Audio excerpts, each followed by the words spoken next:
What's up everyone, John from ARTV. It's time for a review of the second studio album by UK emo band Moose Blood. The new one is called Blush and it's a follow-up to an album that was viewer recommended. I'll keep you in mind from time to time. That one came out on No Sleep Records in 2014. 2 years later we have a follow-up that was highly recommended to me by a lot of you guys, a lot of friends, my girlfriend. Everybody was telling me to check out this record and I decided to go ahead and give it a listen, and I'm actually pretty impressed with the results on our hands. Now I won't say that I spent a ton of time with I'll Keep You in Mind, but I really did enjoy some of the songs on there, especially like Swim Down. There were some tracks on there that just really hit and connected on an emotional level, and I think that they kind of did it a little bit better this time around. They kind of refined their sound, and some of the songs are more happy, I suppose, in a sense, trying to be happy at least, and some of the songs are very, very depressing. You have songs about suicide like on Spring, but then you have songs about trying to make the best of a relationship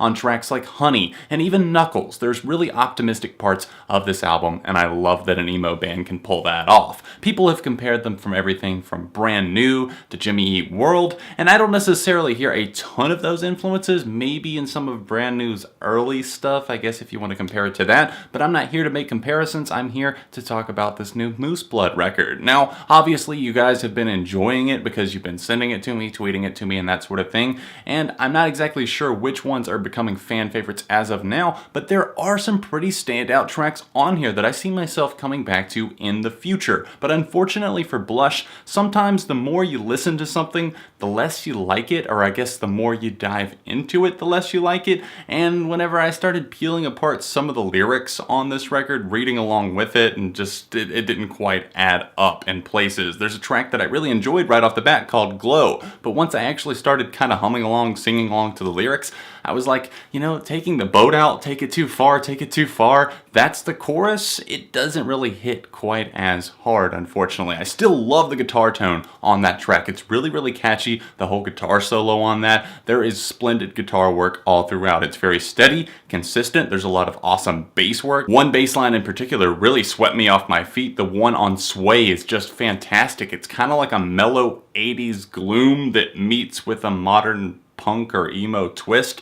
and it's a weird collection of sounds, and they really just pull it off and nail it completely. That song easily being my favorite on the entire LP. Shimmer, that comes right after that as well, is another one that just really takes the whole emo tendency and just really pulls it out of that cliche, that mire that I feel like a lot of songs get stuck and bogged down with, and they take those depressing and dark themes and actually manage to give it like a glimmer of hope, or else a punch in the night, if you will. It's got like kind of a burning, fervent guitar line that picks up towards the end of this track, and I think that that's excellent. They started off slow, and then there's the refrain that's repeated at the end, and I love whenever a song can kind of go full circle like that, just kind of close the door and then walk away. I heard two songs preceding this album's release, and those were Knuckles and Honey, and I really enjoyed both of them. Knuckles, the first time I heard it, I was kind of vibing with it, kind of groovy, and I was like, you know what, I'm not going to come back to this until the album releases, and I find it to be one of the best songs here. Once again, just a very infectious guitar melody going on all throughout. I really like the drum work on this one in particular. Not to say that the drumming's not solid all throughout the album, I just really think that this is a tightly knit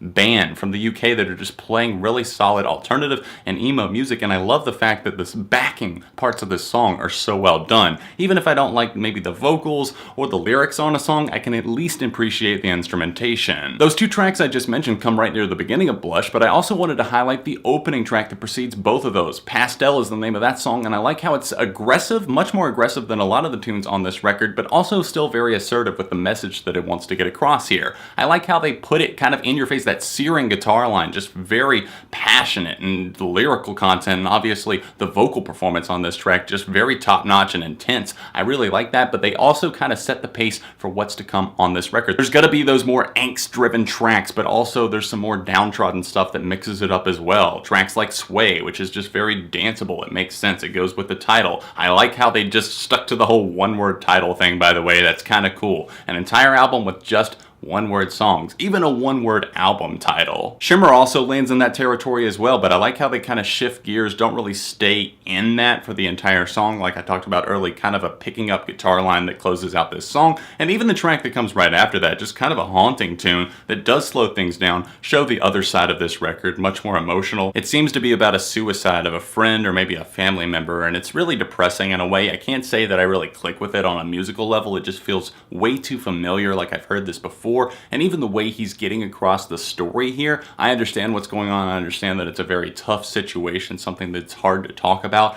but the way he opens up on this track, it just doesn't really connect with me. Track number 4, Sulk, also shows off kind of a downtrodden side of Moose Blood. It's not totally slow, but there is a slow burn effect to it. I like that bass groove that this track just kind of slips into, and I can't say that it's a favorite. In fact, it's probably among my least favorites on this record, but I can definitely, like I was saying earlier, still appreciate the musicianship behind it. The track is growing on me. It's just that I don't like it as much as some of the other tracks here that demand my attention a whole lot more. But one problem I will say that I'm having with Blush all throughout is just some of the tracks, they just kind of blend together. I don't see them standing out a ton out of the track listing. It might be fun to listen to, but there's probably only maybe half that I could see myself listening to far down the road. There's 2 other tracks I want to briefly talk about, Cheek being the first of those. I really think that this is a fun alternative jam. I love how blissful the guitar tone is on this track, a very, very catchy tune, and the album goes out on track number 10, Freckle, which is another one that just seems to be about optimism and love and life and making yourself happy even though you've been through these tough times. He starts talking about that right off the bat on tracks like Pastel and Honey, about how it's not always easy. This relationship with his wife maybe wasn't always easy, but they made things work even when things went to shit. So I enjoy that aspect of the record. I like that there's an up and there's a down. It's not a bipolar record. It's very focused. There's a lot of great instrumentation,